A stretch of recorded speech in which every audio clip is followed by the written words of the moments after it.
tayo sa Tokyo. Dito tayo mag-stay sa Keihan Hotel dito sa Asakusa. Pasok na tayo. So, ganito siya pagpasok. Nandito na yung mga sabitan ng coat. Meron ulit silang spray. Typical ulit na Japanese hotel room. Pasok nyo. Nandito yung banyo sa right. Tapos meron yung full-size, full-length mirror here. Dito na agad yung bed. Sorry, nandiyan pa yung gamit namin. Tapos, nag-provide sila ng pajamas. Tapos, ayun yung bed. Good for, parang, double, no? Double siya. Tapos, dito, meron siyang parang trouser press. So, pwede nyo ipitin yung mga pants nyo dyan para ma-straighten sila. May TV, merong parang table dito, pwede kayo mag-work. Tapos, ano ito? Tingnan natin. Dito yung nilang, ice bucket, mugs, tapos may glasses. Sa baba yung pala, yung amenity bar. Kukuha kayo doon. May fridge, may mini fridge. Ayan. Tapos dito, sa table, merong window. Tapos view natin yung street. Diba? Ang nice. Ganda, no? Uy! Meron pala silang pa-water, Complimentary water. So, yan lang. Simple lang siya. Maliit lang yung room, pero very cozy. Tapos, tingnan natin yung pala. Ang bathroom. Malinis siya. Malaki! Siyempre, ang favorite nating Japanese toilet. Mga towels, yan. Tapos, nito yung blower. Tapos, yan. Baso, kung magtututbrush kayo. Sink, tub, and shower.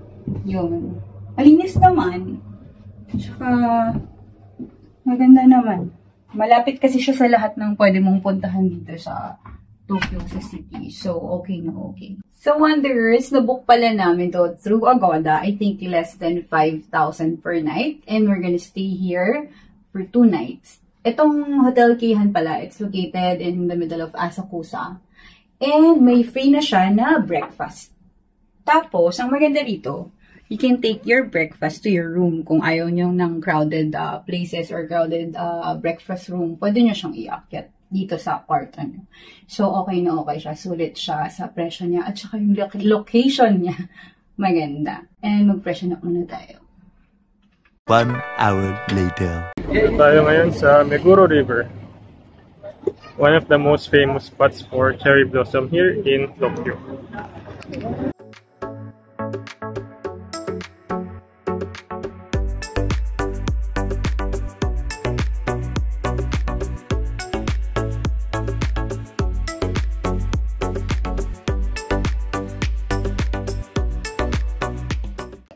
Wanderers, nandito tayo ngayon along Meguro River kasi sikat din to sa Hanami or Sakura watching. Pwede ka maglakad along the river bank. Pwede rin mag-cruise. Ganda dito. Kaya lang medyo patapos na yung yung bloom ng bulaklak kasi nagdadahon na yung mga puno. Saka maulan kasi recently, so siguro. Mas mabilis yung lagas ng tanggal na bulaklak. yung mga petals. Ganda pa dyan. Naglalagas na siya. Siguro kasi maulan kahapon. Ang dami yung nahulog na petals.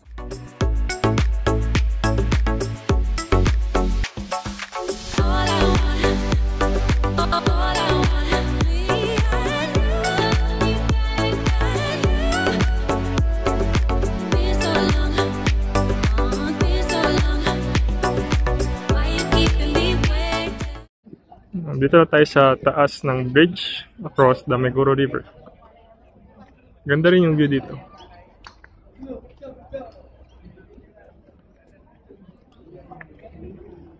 Sobrang haba ng river.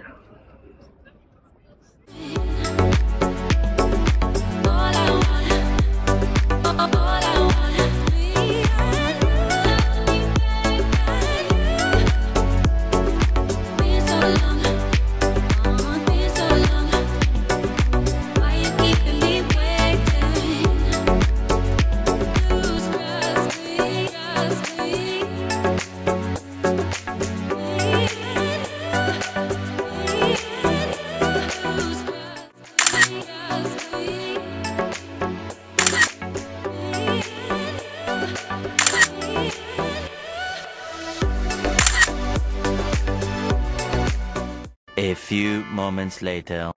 Dito tayo ngayon sa may Yoyogi Park. Mm. Para tignan yung mga cherry blossom. Medyo patapos na yung The season. last of it. Parang ito yung krisante mong cherry blossom. Yung maraming petals. Tignan natin. Hindi natin to naabutan sa Kanazawa. Ah. Pero I think this is it. Oo, Chrysanthemum cherry blossom.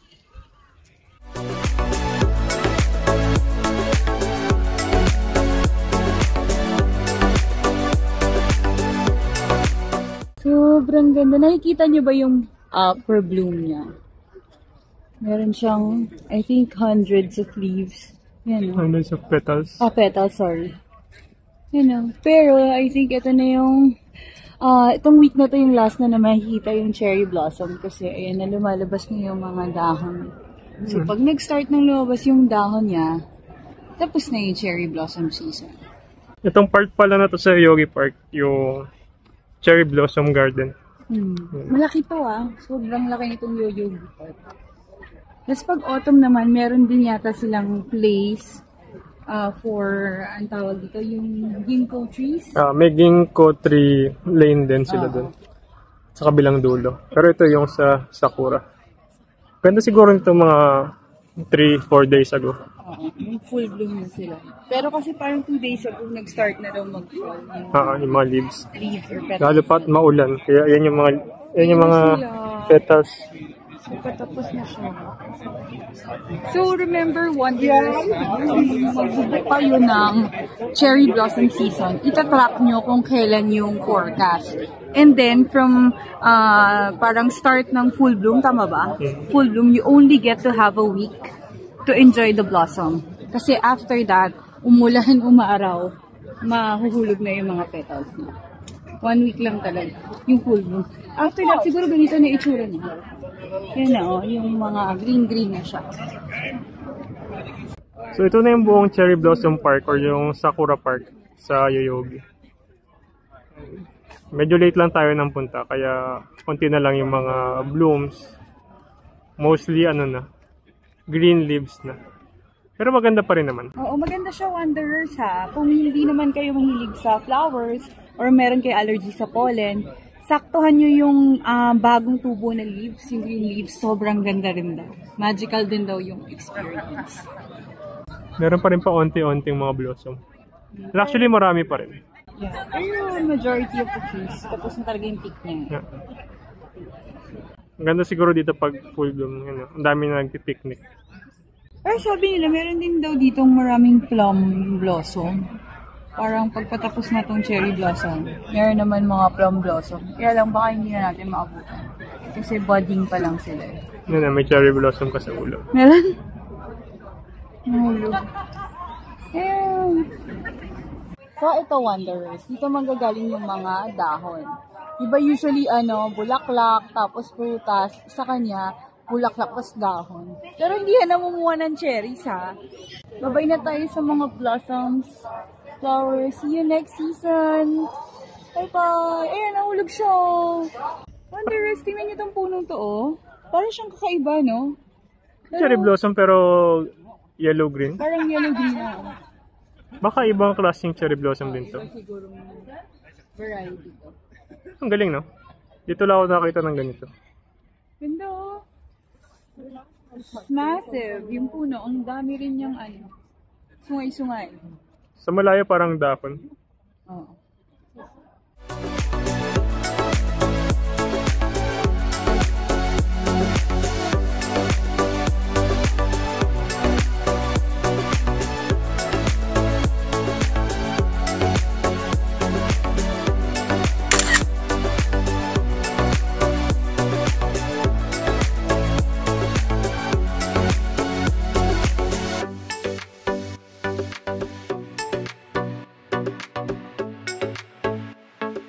Much later.